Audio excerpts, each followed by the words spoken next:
రే బాబు, నమస్తే. డబ్బులేవురా? డబ్బులే కదన్నా, అడిగే పద్ధతి కాదు. అడిగే పద్ధతి నాకు చెప్పు. అన్నావు కదన్నా, ఆ పద్ధతి ఎలాగుంటుందో నీకు చూపెడతానన్నా. బాయ్స్,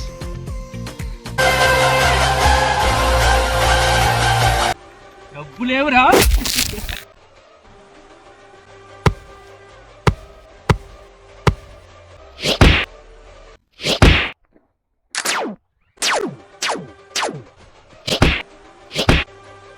ఇలాగ అడగాలి బాయ్స్, ఎలాగ అడగాలి ఇప్పుడు తెలిసింది కదన్నా.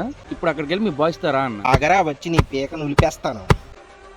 నా బాకీ డబ్బులు ఏవురా? ఇదిగో అన్న నీ డబ్బులు. నువ్వు వస్తావని తెలిసే డబ్బులు ముందు ఉంచుకున్నానన్నా.